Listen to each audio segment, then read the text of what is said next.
couple of months ago, on the first day of a major Islamic religious holiday, a man casually walked up to a mosque in Stockholm, Sweden, and with hundreds of people looking on, he produced a Quran and began ripping out the pages. He wiped a few of those pages on his shoe, and then the man set the Quran on fire. 5,000 miles away at the U.S. State Department, Joe Biden's diplomats sprang into action. Within hours, the State Department issued the strongest possible condemnation of the Quran burning. Quote, "I will say that we do condemn it," said a State Department spokesman. Spokesman added that the demonstration had created, quote, "an environment of fear that will, quote, impact the ability of Muslims and members of other religious minority groups from freely exercising their right to freedom of religion or belief in Sweden." Now, whatever you think of that response, you have to admit it's a little bit surprising, because it was just 2 years ago that criminals torched, vandalized, and looted more than 80 churches across Canada. Unlike Sweden, Canada sits directly on the border of the United States. Some churches that went up in flames are a 10-minute drive from major population centers in this country. And yet, as the churches were razed, Joe Biden's State Department didn't say a word. One Quran burning in Sweden gets their attention. The destruction of dozens of entire churches a few miles north of the U.S. border, well, they couldn't be bothered by that.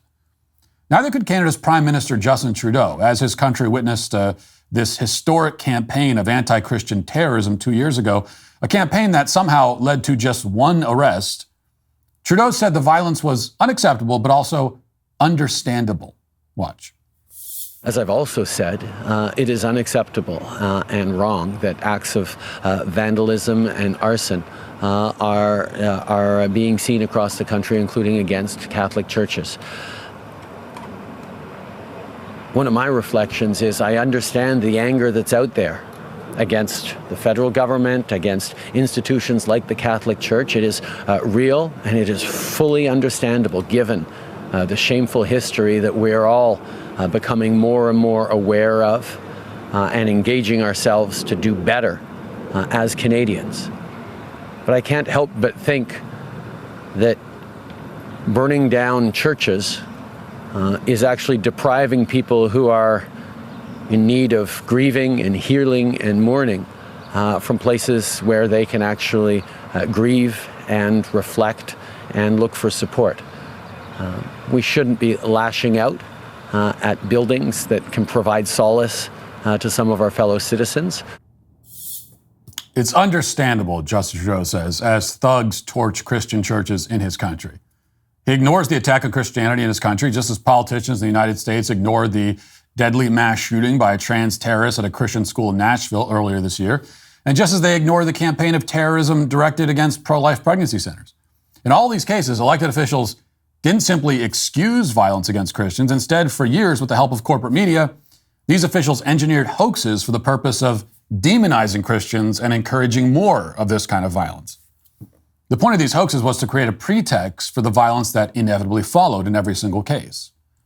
In the U.S., the hoax took the form of disingenuous warnings about trans genocide and an entirely fictional epidemic of anti-trans murders that turn out in nearly every case to be related to domestic disputes, drugs, prostitution, and have nothing to do with the fact that the victim identifies as trans.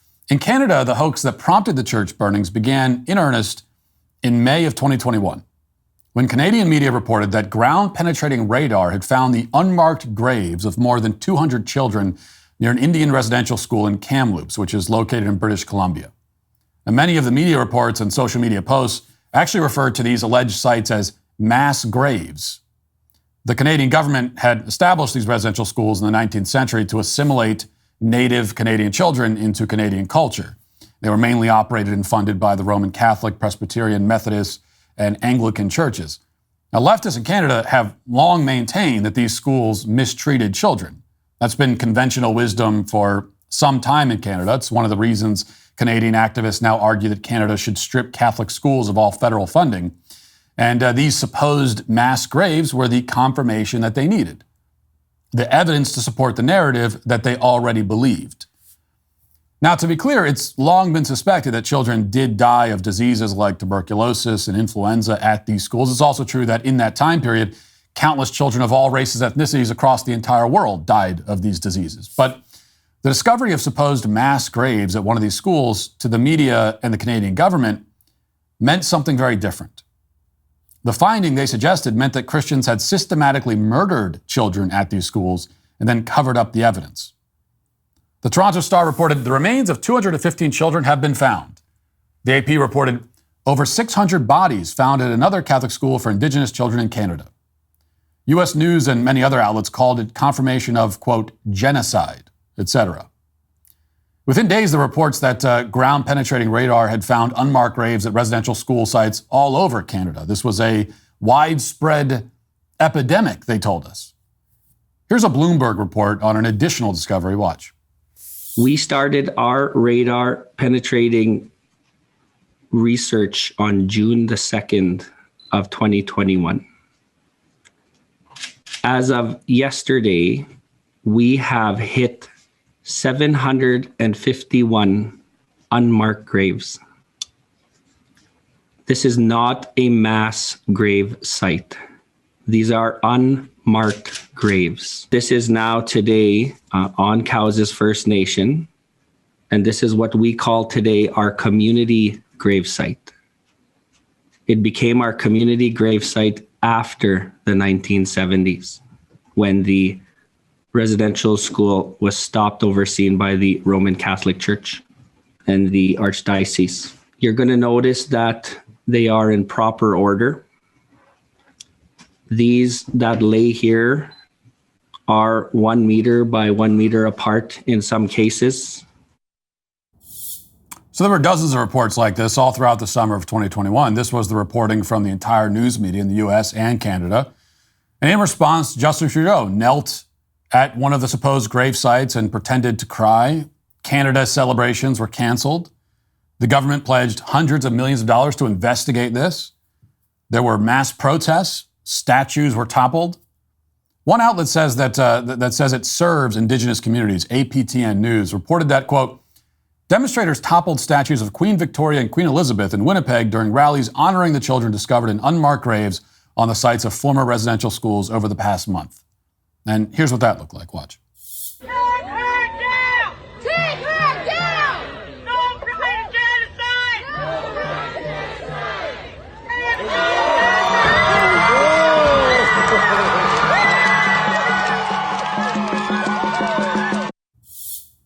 Now, in the eyes of these rioters, Queen Elizabeth represents colonialism, and colonialism means taking advantage of the natives, not helping them. This anti-colonialist narrative is absurdly simplistic. It ignores the actual facts of history, so naturally they want to destroy all remnants of that history, starting with the statues. This was the mainstream position on the Canadian left. Harshal Walia, the executive director of the British Columbia Civil Liberties Association, which is basically Canada's version of the ACLU, encouraged the vandals. She declared, quote, burn it all down. 2 years later, the lies that these barbarians have been telling have completely fallen apart.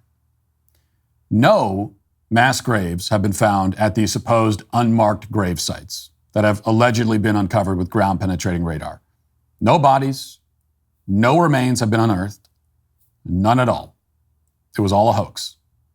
The alleged gravesite in Kamloops, it turns out, that we told you about at the beginning, that was the site of a septic field, which was used to dispose of the school's sewage. The school dug a massive line of trenches 3 feet deep for that purpose. But the researchers, quote unquote, who scanned the site with ground-penetrating radar somehow weren't aware of that. I mean, how could they miss that little detail? How could they fail to consider other potential reasons why a school might dig trenches?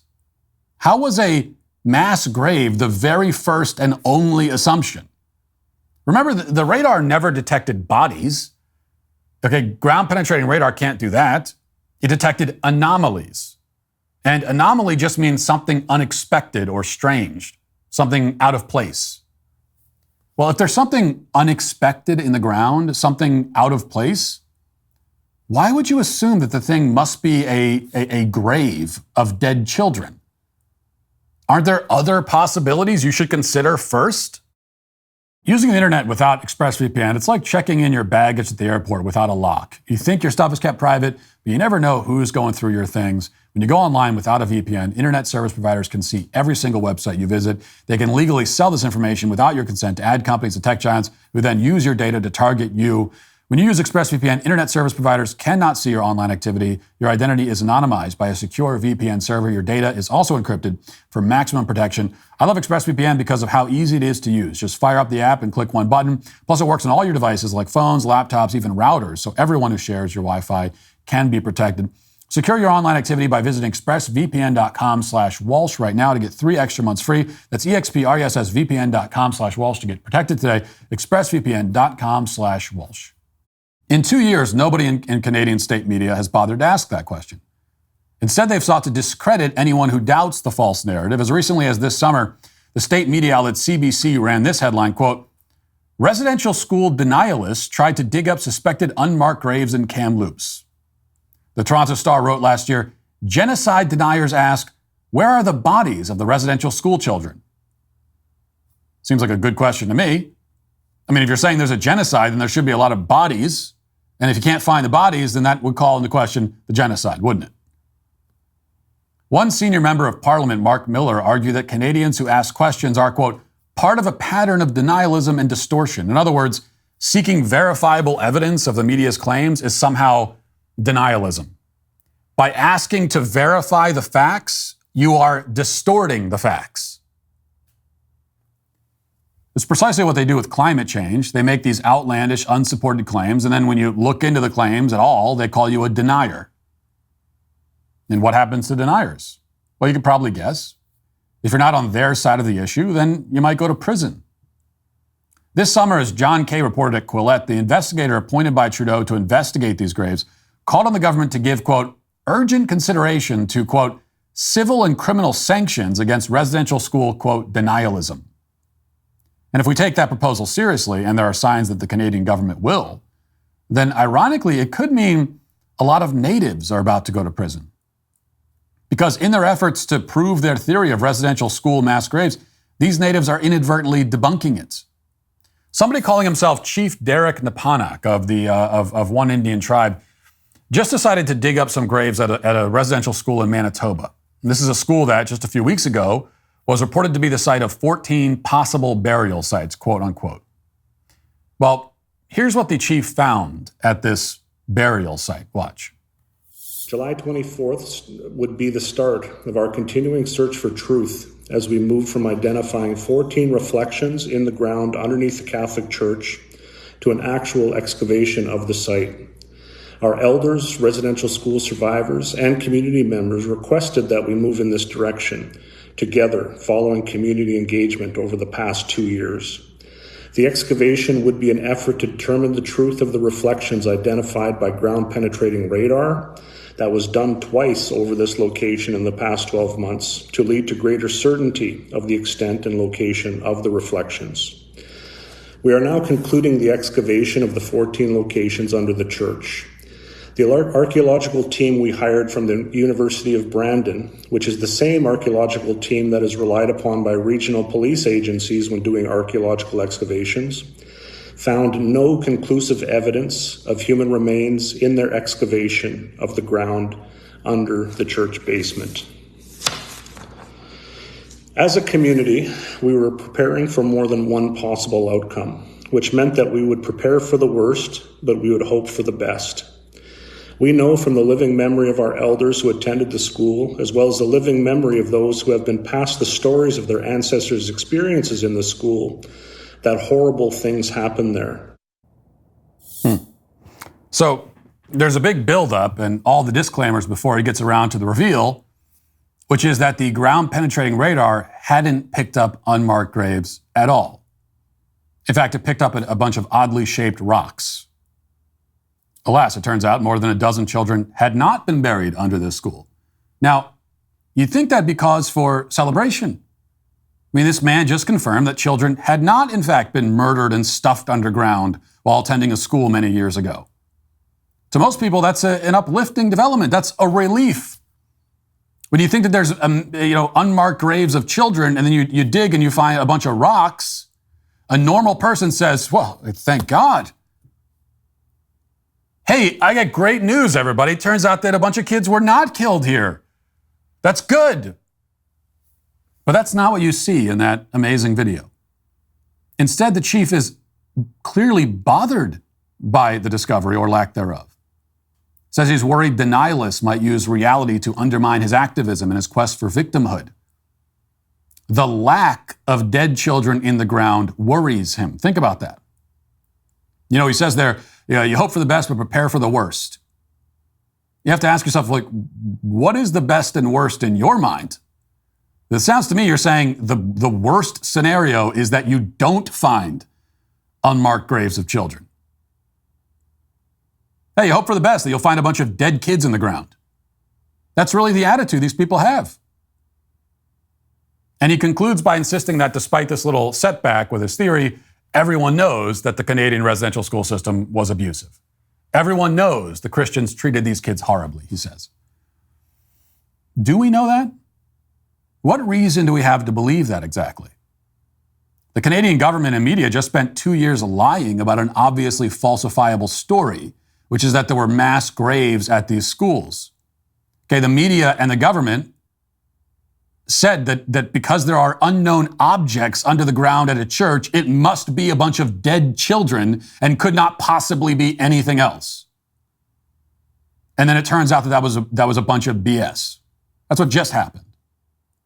They lied about genocide when they knew people could simply dig up the graves and prove them wrong. So why should we believe anything they have to say about how horribly these schools were run for centuries? If these schools were so horrible, why did they have to concoct a blatant, grotesque lie about them? If they're really, really bad, but they weren't killing kids and they didn't have mass graves, why don't you just tell the truth? Tell us what really happened. Well, now we can't believe anything you say. You know, when they shift the goalposts here, and they say, okay, well, yeah, there's not a bunch of unmarked graves, but here's a bunch of bad things that did happen. Guess what I'm going to do? I'm going to say, I don't care what else you say. I don't believe any of that. And that's what the rest of us will do. Now, you don't get to just shift the goalposts and say, okay, fine, we're wrong about this, but we're right about this. Nope, don't believe any of it. Don't believe any of it. You know, if you didn't want people to ask questions, skeptical questions, you could be honest with them. You could do the exact opposite of what these cretins are doing.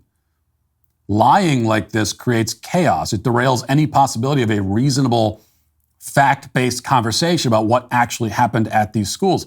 And it's almost as if they're doing it on purpose. Almost. Now, it's tempting to dismiss all this and say, well, it's only happening in Canada, which is a uniquely godless place. And at some level, that's true. Canada is one of the few nations on earth to permit abortion up to the moment of birth.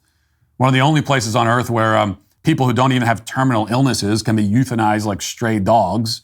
That level of savagery is exceptional. But on this issue, as with so many others, the left in this country agrees with Canadian liberals. Recall that a year before the Canadian church burnings, rioters in this country torched St. John's Church across from the White House. Nobody on the left even pretended to care. When Donald Trump tried to tour the damage, they called him a fascist. The kind of people I'm talking about here are not confined to Canada, and their goal is not simply to win elections. Their goal is to destroy the foundation of Western civilization, most notably Christianity. And in the face of this effort, virtually no one is pushing back. No one is asking questions. Not even the Vatican. In fact, the Pope has apologized to these Canadian activists. He went on a pilgrimage of repentance over Canada's residential schools. What did that accomplish? Nothing, of course. Cultural vandals will forget their own lies the moment they're disproven. Move on to the next one. That's what they always do. But they'll never forget weakness once they see it. They'll never be deterred by anyone who doesn't tell the truth about what they're doing. So here's the truth. Like Justin Trudeau, Joe Biden's handlers hate Catholics, they hate Western civilization, and they'll use whatever hammer is available to beat us over the heads.